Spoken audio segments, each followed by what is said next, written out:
নাম করে, যারা বর্ণের নাম করে, যারা ভাষার নাম করে, যারা মানুষকে বিভাজন করার চেষ্টা করছে, মমতা বন্দ্যোপাধ্যায়ের এই উন্নয়নে তারা আগামী দিনে ভেসে যাবে, এটা আপনারা নিশ্চিতভাবে উপলব্ধি করতে পারবেন। এখানে নওশাদবাবু আছেন, যদি আমার সভাটা শুনে থাকেন, আমি একটা প্রশ্ন করতে চাই নওশাদ সাহেবকে। আপনি গত একদিন দুদিন আগে আপনি কোনো বাইক দিতে গিয়ে বলেছেন, আমার আরাবুলদাকে বলেছেন আমরা নাকি নটোরিয়াস ক্রিমিনাল। নটোরিয়াস শব্দের অর্থটা কি বোঝেন? ইংরেজিতে বলে নটোরিয়াস, বাংলাতে বলে কুখ্যাত। কুখ্যাত সমাজ বিরোধী ক্রিমিনাল কারা হয়? যাদের নামে খুনের আসামি থাকে, মার্ডারের কেস থাকে, যাদের নামে পুলিশের উপরে যারা গুলি চালায়, যারা রাষ্ট্রদ্রোহী কাজ করে, যারা ইউএপি এর মতো অ্যাক্টে যারা আসামি হয়, তাদেরকে নটোরিয়াস ক্রিমিনাল, কুখ্যাত ক্রিমিনাল বলা হয়। তো আমি আপনাকে বলতে চাই, আপনি তো খুনের আসামি। ভাঙড়ে যে খুন হলো, সেই খুনের আসামি হাইকোর্ট সেই কেসটাকে বাতিল করে দিয়ে বলেছে যে মিথ্যাভাবে তাদেরকে অভিযুক্ত করা হয়েছে, তাদের বিরুদ্ধে অভিযোগ করা হয়েছে। মানবাধিকার কমিশন তদন্ত করেছে। আমরা তো আজকের ওয়ান ক্যামেরা বলছি, যদি ভোটের পরে টুকিটাকি কোথায় বিক্ষিপ্ত ঘটনা ঘটেছে, যদি হিম্মত থাকে আমাদের বিরুদ্ধে এতটুকু অভিযোগ দেখান, আপনি কোনো ভিডিও ফুটেজ দেখাবেন, আপনি কোনো ক্যামেরায় দেখাবেন, আমরা তো বলছি রাজনীতি ছেড়ে দেব, মিথ্যা করে আমাদের বিরুদ্ধে অভিযোগ করা যাবে, কিন্তু সেই অভিযোগটা বাস্তবে প্রমাণিত করতে গেলে আপনার নয়, আপনার আরো 50 বছর সময় লাগবে। কারণ আপনি একজন মিথ্যাবাদী, আপনি একজন ধাপ্পাবাজ, আপনি একজন চিটিংবাজ, যারা ফুলপুরার নাম করে আজ সমাজটাকে আপনি কলঙ্কিত করছেন, সংখ্যালঘুর সমাজটাকে আজ বিপদে ফেলে দিচ্ছেন। আমি আপনাকে প্রশ্ন করতে চাই, আমার এখানে অনেক মা বোনেরা এখানে বসে আছে, যারা আইএসএফ করতে তাদের বাড়িও মা বোনেরা আছে। আজ লক্ষ্মীর ভান্ডারের টাকা কে দিচ্ছে? বিজেপি সরকার না। সিপিএম কোনোদিন দিয়েছে না। কংগ্রেস কোনোদিন দিয়েছে না। দিয়েছে পশ্চিমবাংলায় মামাটি মানুষের সরকার, মমতা বন্দ্যোপাধ্যায়। প্রতি মাসে 13,000 কোটি টাকা আমার মা বোনেদের ব্যাংকে অ্যাকাউন্টে কে পাঠাচ্ছে? মমতা বন্দ্যোপাধ্যায় সরকার পাঠাচ্ছে। আজকে যারা আইএসএফ করছেন আমি তাদেরও বলি, স্বাধীনতার পরে কখনো শুনেছেন যে 1 কোটি কৃষককে প্রতি বছরে 10,000 করে টাকা দিয়ে তাদেরকে উৎসাহিত করা হয়? আপনারা আইএসএফ করছেন, করুন, আপত্তি নেই, কিন্তু বাস্তব বিবেকের কাছে প্রশ্ন করবেন। স্বাধীনতার পরেই বাংলা কংগ্রেস, যুক্তফ্রন্ট, বামফ্রন্ট সবাই এসেছে, কোন সরকার দিতে পেরেছে না। সিপিএমরা আজকের আইএসএফ, সিপিএমের যদি কোনো নেতা আমাদের বক্তব্য শোনেন, 34 বছর বামফ্রন্ট ছিল এই বাংলাতে। একটা জায়গায় আপনি দেখাতে পারবেন একটা গরিব মানুষকে একর প্রতি 10,000 টাকা তার ব্যাংকে দিয়েছে? পারবেন না। 3 নম্বর, বাংলার 10 কোটি মানুষের মধ্যে 8,82,00,000 মানুষকে স্বাস্থ্যসাথীর কার্ড দেওয়া হয়েছে। 5 লক্ষ টাকা বিনা পয়সায় চিকিৎসা। কারোর ক্যান্সার, কারোর লিভারে প্রবলেম, কারোর কিডনির প্রবলেম, কারোর হাত ভেঙে যাচ্ছে, পা ভেঙে যাচ্ছে, অপারেশন হবে, আজকে স্বাস্থ্যসাথীর কার্ড দিয়ে তাদের মমতা বন্দ্যোপাধ্যায় বিভিন্ন হসপিটালে, বিভিন্ন নার্সিংহোমে আজকে চিকিৎসার ব্যবস্থা করছে। আমি প্রশ্ন করতে চাই, আজকে যে ধর্মের খেলা তুমি খেলছো, যে ধর্মের আগুন নিয়ে খেলছো, একদিন এই আগুনে তোমাকে নিজে পুড়ে মরতে হবে, এটা অন্তত তোমার মনে রাখা উচিত। কারণ ধর্ম দিয়ে রাজনীতি হয় না। ধর্ম হলো পবিত্র জিনিস। প্রত্যেকটা মানুষের হৃদয়ে অন্তরে ধর্ম আছে। আজকে সেই ধর্ম দিয়ে আজ মানুষকে বিভাজন করতে চাইছো, আজ ধর্ম দিয়ে দাঙ্গা বাঁধাতে চাইছো। আজ ধর্ম দিয়ে মানুষের মধ্যে ঘর পোড়াতে চাইছো, আগুন জ্বালাতে চাইছো। আমি এই জায়গায় ভাঙড়ের সাধারণ গরিব মানুষ যারা আছেন, আমি তাদের কাছে অনুরোধ করব, বাস্তব বিষয়টাকে আপনাদের চিন্তা ভাবনা করে এগোতে হবে। আমরা প্রার্থনা করব, হিন্দু ভাই বোনেরা মন্দিরে যাব, আমরা মুসলিম ভাই বোনেরা আমরা মন্দিরে যাব। কারণ আমরা দেখি এই বাংলাতে সন্ধ্যায় যেমন মসজিদে আজান হয়, এই মসজিদে যেমন আজান হয়, মন্দিরে তখন কাঁসর ঘন্টা বাজে, গির্জায় তখন প্রার্থনা শুরু হয়। এটাই হচ্ছে বাংলা। আজকে সেই বাংলাকে ক্ষত বিক্ষত করার যে চক্রান্ত, যে ষড়যন্ত্র কিছু রাজনৈতিক দল করছে, একদিকে বিজেপি আর একদিকে আইএসএফ সিপিএম এর দালাল, বিজেপির দালাল, তারা যেভাবে গোটা বাংলাটাকে ক্ষত বিক্ষত করছে, আগামী দিনে মানুষ গোড়ায় গন্ডায় সুদে আসলে তার জবাব দেবে। আজকের এখানে আপনি রক্তদান শিবির করছেন, 2.5 বছর ভাঙড়ের মানুষের জন্য কি করেছেন একবার বলুন। আপনি ওই মঞ্চ থেকে বলুন যে ভাঙড়ে কত রাস্তা আপনি করেছেন, ভাঙড়ে কত পানীয় জলের ব্যবস্থা করেছেন, ভাঙড়ে কজন স্কুলের ছাত্রছাত্রীকে বই কিনে দিয়েছেন, ভাঙড়ে কত গরিব মানুষের পাশে দাঁড়িয়েছেন। আপনি এই মঞ্চ থেকে বলুন। বড় বড় কথা বলতে শুরু করেছেন। ভাঙড়ের মানুষ আগামী দিনে নিশ্চিতভাবে সেটা বুঝবে। একটা কাজ করতে পারিনি, শুধু খালি ধোঁকা। ফুরপুরা শরীফে বসে বসে কিভাবে ভাঙড়ে হিন্দু মুসলমানকে ভাগ করা যায়, ফুরপুরা শরীফে বসে বসে ভাঙড়ের সংখ্যালঘু মুসলমানদের ভোট কেটে কিভাবে বিজেপির হাতটাকে শক্তিশালী করা যায়, কিভাবে কলকাতার একজন দালাল উকিল আছে, সেই উকিলকে এনে এখানে কিভাবে তৃণমূল কংগ্রেসের বিরুদ্ধে কথা বলা যায়, এই চেষ্টা উনি করেন। আমরা ধিক্কার জানাই। আজকের একটা ঘটনা শুনলে অবাক হবেন যে আমরা যে সরকারের আমরা আছি, মমতা বন্দ্যোপাধ্যায়ের সরকার, মা মাটি মানুষের সরকার, তিনি আজকে একটা নাম্বার চালু করেছেন সরাসরি মুখ্যমন্ত্রী, 913709 913709।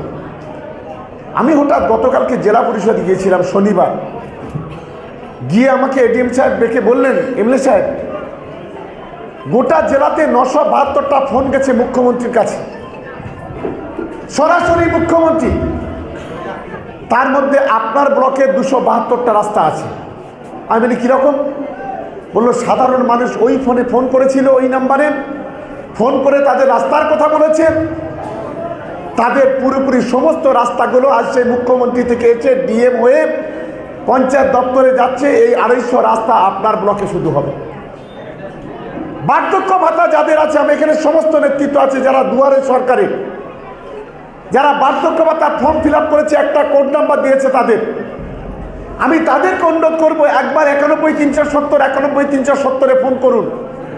ফোন করে মুখ্যমন্ত্রীর দরবারে, মুখ্যমন্ত্রী নবান্নতে সেখানে নামটা এন্ট্রি করান। আগামী জানুয়ারি মাসে আপনারা প্রত্যেকেই বার্ধক্য ভাতা পাবেন।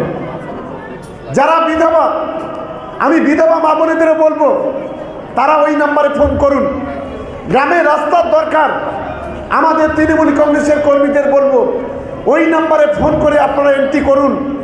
আজ গোটা বাংলা জুড়ে মমতা বন্দ্যোপাধ্যায়ের যে উন্নয়ন, যেটা গোটা বাংলা জুড়ে আজকে চলছে, আর কিছু ক্ষুদে রাজনৈতিক দল যাদের কোনো নীতি নেই, নৈতিকতা আদর্শ নেই, যারা বিজেপির দালালি করে, বিজেপির চামচাবাজি করে, সেই চামচারা যারা বাংলার কোনো উন্নয়ন করতে পারে না, এই আইএসএফ এর মধ্যে যারা নেতা আছে, যারা উপরে বসে বসে বড় বড় কথা বলে, আগামী দিনে মানুষকে তাদের সম্পর্কে মানুষের কাছে আমাদের পৌঁছাতে হবে, আমাদের বাস্তব বিষয়গুলো তুলে ধরতে হবে।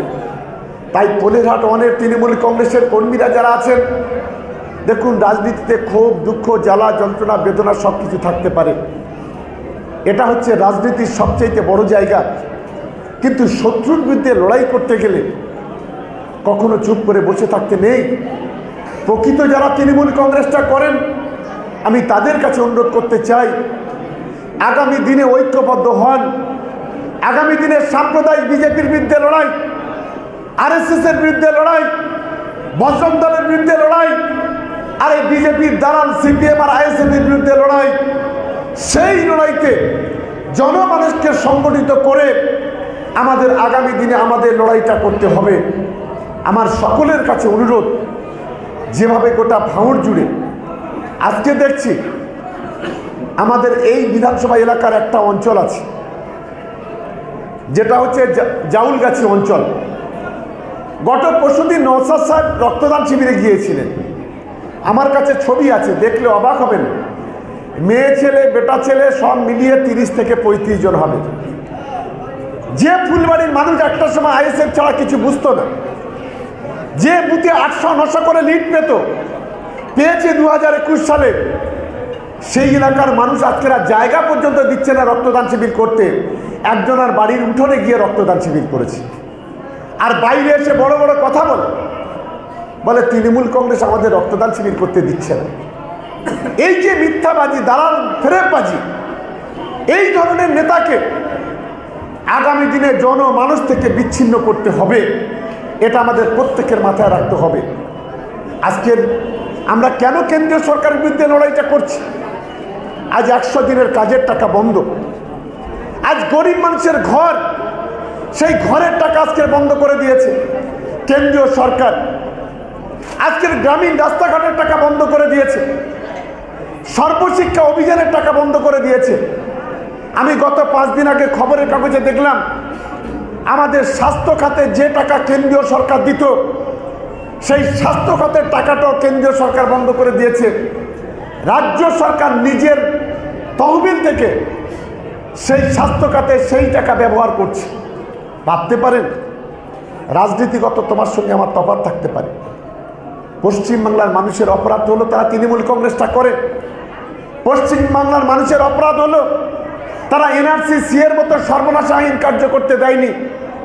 পশ্চিমবাংলার মানুষের অপরাধ হলো হিন্দু মুসলমানদের মধ্যে বিভাজন করতে দেয়নি, হিন্দু মুসলমানের মধ্যে দাঙ্গা লাগাতে দেয়নি। পশ্চিমবাংলার মানুষের অপরাধ হলো তারা জাতি ধর্ম বর্ণ নির্বিশেষে একদিকে মসজিদের আজান শোনে, আর একদিকে মন্দিরের শঙ্খধ্বনি উলুধ্বনি শোনে, আর একদিকে গির্জায় প্রার্থনা শোনে। এটাই হচ্ছে কি বাংলার মানুষের অপরাধ। তাই বাংলার 10 কোটি মানুষকে ভাতে মারতে হবে। আজ কেন্দ্রীয় সরকার সেই চক্রান্ত, সেই ষড়যন্ত্র করছে। আমাদের লক্ষ্য একটাই, যে আগামী দিনে এই বাংলায় 42টা লোকসভা সিট আছে। এবারে নির্বাচনে 42টা জিততে হবে। সেই লক্ষ্য, সেই মানসিকতা নিয়ে আমাদের করতে হবে। আবার শুনলাম আপনাদের এই খুদে বিধায়ক, ওই কুজো বিধায়ক, যাকে আমি কুজো চিত হয়ে সবার ইচ্ছা হয় বলি, শুনলাম নাকি ডায়মন্ড হারবারে দাঁড়াবে। আমি ভাবতে অবাক হচ্ছি, মানুষের লোকটা কোন জায়গায়? ডায়মন্ড হারবারের মাটিটা চেনেও? ডায়মন্ড হারবারের মাটি হলো অভিষেক বন্দ্যোপাধ্যায়ের মাটি। ডায়মন্ড হারবারের মানুষের হলো তৃণমূল কংগ্রেসের মাটি। ডায়মন্ড হারবারের মাটি হলো মমতা বন্দ্যোপাধ্যায়ের মাটি। আমি বলছি, নওশাদ কেন, শুভেন্দু কেন? এদের কুচো কাচা ছেড়ে দিন, চুনো চাঁদা এদের ছেড়ে দিন। এদের নাম শুনলে মানুষ ঘৃণা করে।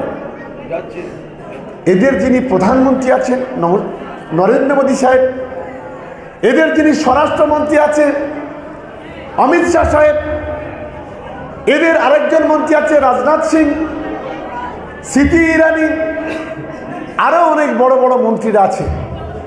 যদি কারোর হিম্মত থাকে, বুকের পাটা থাকে, এই ছুঁচো মেরে হাতগন্ধ না করে ওদের নেতাদের বলবো, একবার তাদেরকে ডায়মন্ড হারবার কেন, গোটা দক্ষিণ 24 পরগনা জেলার যে কোনো সিটে এসে দাঁড়াক।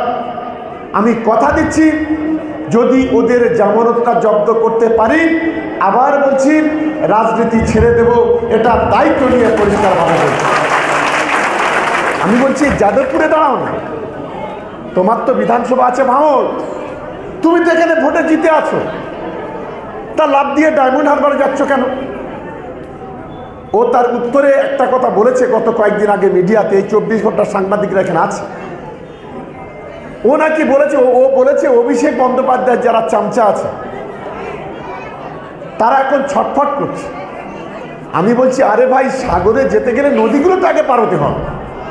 আমি এখান থেকে যদি বঙ্গোপসাগরে যাই, আমি ডাইরেক্ট তো যেতে পারবো না। আমার ভাগীরথী পার হতে হবে, মাতলা নদী পার হতে হবে, করাতিয়া নদী পার হতে হবে, রায়মঙ্গল পার হতে হবে, তারপর তো বে অফ বেঙ্গলে যাব। তা অভিষেক বন্দ্যোপাধ্যায় তো অনেক দূর। আমি তো বলছি, আগামী দিন, বিগত দিনে বলেছি যে অভিষেক বন্দ্যোপাধ্যায় ক্যান্ডিডেট হবে ডায়মন্ড হারবারে। অভিষেক বন্দ্যোপাধ্যায় যদি প্রচারে যায় 4 লক্ষ ভোটে জিতব। আর অভিষেক বন্দ্যোপাধ্যায় যদি একবারও প্রচারে যদি না যায়, তাহলে 3 লক্ষ ভোটে জিতে বিরোধীদের জামানত জব্দ করে দেবো।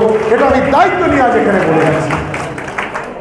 অভিষেক বন্দ্যোপাধ্যায়ের নখের যোগ্য হতে গেলে রাজনৈতিকভাবে আরো 3-4 বার ওকে জন্ম নিতে হবে।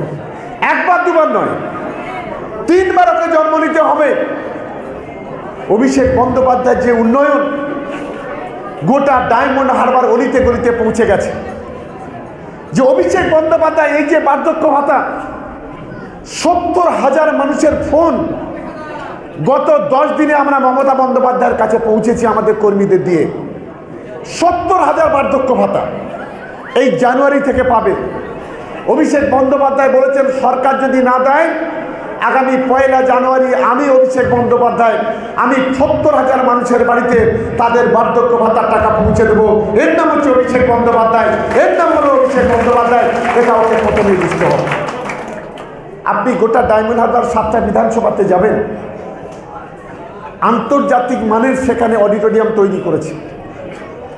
সেখানে মুসলমানদের জন্য তীরতলা মাজার কোটি কোটি টাকা দিয়ে সেখানে করেছে।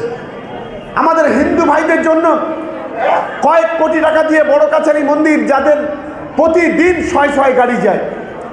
জয়রামপুর মন্দিরের উন্নয়ন, বড় কাছারি বাবার gate, Diamond Harbour river beautification থেকে শুরু করে চড়িয়াল বীজ থেকে শুরু করে অনেক উন্নয়ন করেছেন।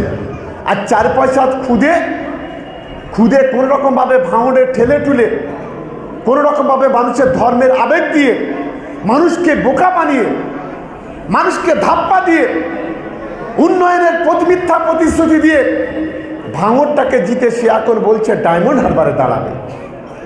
আমি আজও এখান থেকে এখন আমার সাতগাছিয়া বিধানসভায় ডায়মন্ড হারবার ভিতরে আছে, আমি সেখানে যাব। আমি ওকে আমন্ত্রণ জানিয়ে যাচ্ছি আজকের, যদি আমার মাইকের আওয়াজ যদি ও শুনে থাকে, ওকে অনুরোধ করব, একটা বার তুমি ডায়মন্ড হারবারে কন্টেস্ট করো। তোমার কত বুকের পাটা দম আছে আমরা সুদে আসলে বুঝে নিতে চাই। এটা আজকে দায়িত্ব নিয়ে আজকে বলে যাচ্ছে। ওটা তো গেল ডায়মন্ড হারবার। নিজের গদিটা বাঁচাও চাচা, আপনা যান বাঁচা। ওদিকের কথা ছেড়ে দাও, আগামী দিনে ভাঙড়টা বাঁচাও। দেখি বাপের বেটা কেমন তুমি। আমি তো চ্যালেঞ্জ করছি এই লোকসভা নির্বাচনে, এই ভাঙড় বিধানসভা থেকে 50,000 ভোটে লিড নেব। এটা আমি দায়িত্ব নিয়ে আজ এখানে বলে যাচ্ছি। আপনি বামনঘাটাতে যাবেন, আইএসএফ নেই। আপনি বেওতা ওয়ানে যাবে, আইএসএফ এর দুগাছা আছে। বেওতা 2-এ যাবে, দুগাছা আছে। ভগবানপুরে 4 গাছা টলমল করছে। আপনি জাউলগাছি যাবেন, প্রাণগঞ্জে যাবেন, নারায়ণপুরে যাবেন, আইএসএফ এর টিকি খুঁজে পাওয়া যাচ্ছে না। কেউ রক্তদান শিবিরেও জায়গা দিচ্ছে না। ভোগালী 1 আছে, 2 আছে, চালতাবেড়ি আছে, পোলেরা টনের তৃণমূল কংগ্রেসের কর্মীরা আছে, শানপুকুর আছে, পোলেরা 2-এ আছে। আমরা ঐক্যবদ্ধভাবে লড়াই করার চেষ্টা করছি। আমি আমার কর্মীদের কাছে একটা অনুরোধ করব, একজন ভাই হিসেবে, দাদা হিসেবে, বিশেষ করে পোলেরহাট থেকে শুরু করে এই এলাকার যারা আছেন, আমার মা বোনেরা এখানে অনেকে বসে আছেন।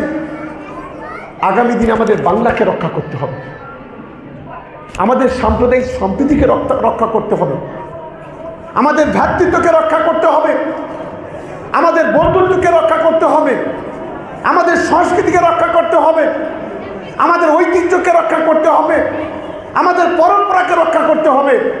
আর এটা যদি করতে হয়, এই ধরনের খুদে অপদার্থ দলকে ঘাড় ধাক্কা দিয়ে ভাঙড় থেকে এখান থেকে বের করতে হবে। এই লক্ষ্য নিয়ে মানুষকে করতে হবে। আমি তাই আপনাদের কাছে অনুরোধ করব, আমরা চেষ্টা করছি আমাদের দিক থেকে কীভাবে ভাঙড়ের সার্বিক উন্নয়ন করা যায়। আমরা যখন কোনো মন্ত্রীর কাছে গিয়ে বলি ভাঙড়ের কোনো প্রপোজাল নিয়ে যাই, সে মন্ত্রীরা কি বলে জানেন? বলে, শওকত সাহেব আপনাদের এত জ্বালা কিসের গো? ভাঙড়ের মানুষ তো নওশাদকে ভোট দিয়েছে, তা নওশাদ উন্নয়নটা করুক না।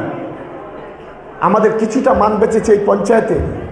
আমরা এই পঞ্চায়েতের পরে গিয়ে বলতে পারছি যে দাদা, ভাঙড়ের মানুষ কিছুটা হলে বুঝেছে পঞ্চায়েত নির্বাচনে প্রত্যেকটা গ্রাম পঞ্চায়েত, পঞ্চায়েত সমিতি আমরা জিতেছি, জেলা পরিষদে 3টের মধ্যে আমরা জিতেছি। আমাদের কিছু ডেভেলপমেন্ট এখানে করা হোক, আমরা কিছুটা হলে মানটা আপনারা রক্ষা করেছি। আমি তাই আপনাদের কাছে অনুরোধ করতে চাই, পেটে কাপড় বেঁধে লড়াইটা আগামী দিনে করতে হবে।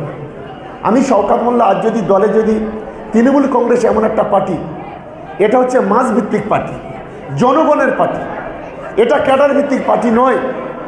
মমতা বন্দ্যোপাধ্যায় বলেন, নেতারা আমার আসল সম্পদ নয়, কর্মীরা হচ্ছে আমার আসল সম্পদ। তাই আমি শওকত মোল্লা যদি তৃণমূল কংগ্রেসে না থাকে, আরাবুল ইসলাম যদি তৃণমূল কংগ্রেস যদি না থাকে, টিকি ছেড়া যাবে না, কিচ্ছু হবে না। অনেকে ভাবছেন হয়তো আমি যদি না থাকি তাহলে বোধহয় পার্টিটা চলবে না, কিন্তু ভুল ভাবছেন। পার্টি আগামী দিনে পার্টির মতো করে নীতি আদর্শ নিয়ে চলবে। লাভ ট্রেন তো ছাড়ে, ঠিক নিজের গতিতে চলে।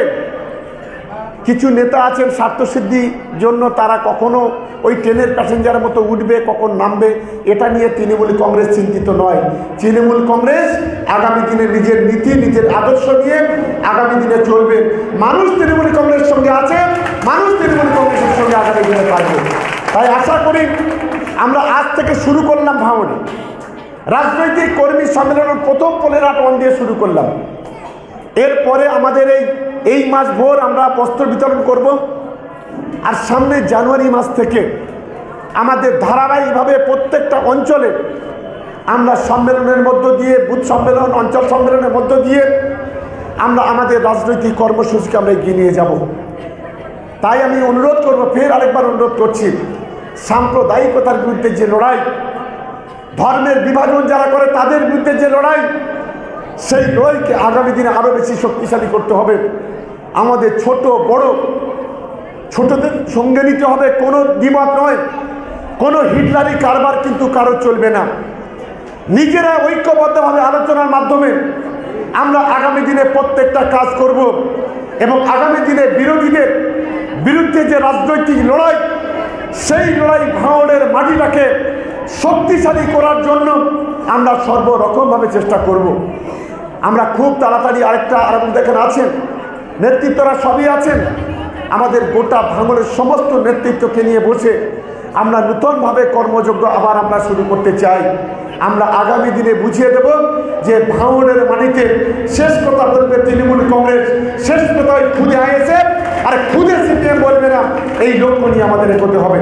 তাই আর বক্তব্য দীর্ঘায়িত করছি না, অনেকটা দেরি হয়ে গেছে, প্রায় আধ ঘন্টা আপনাদের সম্মুখে বললাম। আমি আশা করি এখানে আমাদের নিশ্চিতভাবে এই সম্মেলনে একটু ডাল ভাতের ব্যবস্থা কামরুল্লাহ মমিনরা করেছেন, বিশ্বজিৎ দ্বারা করেছেন। সবাই মিলে আপনারা এই সভা শেষে একটু ডাল ভাত হলেও সকলকে খেয়ে যাওয়ার জন্য আমি অনুরোধ করব।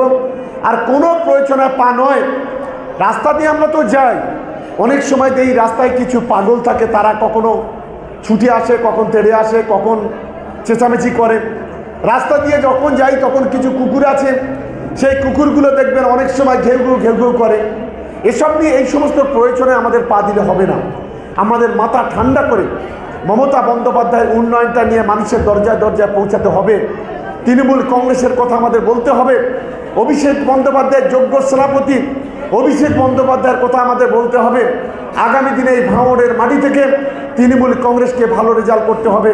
এই কথা বলে সবাইকে এই সম্মেলনের শুভকামনা করে সবাইকে আরেকবার ধন্যবাদ, ভালোবাসা, নমস্কার, প্রণাম জানিয়ে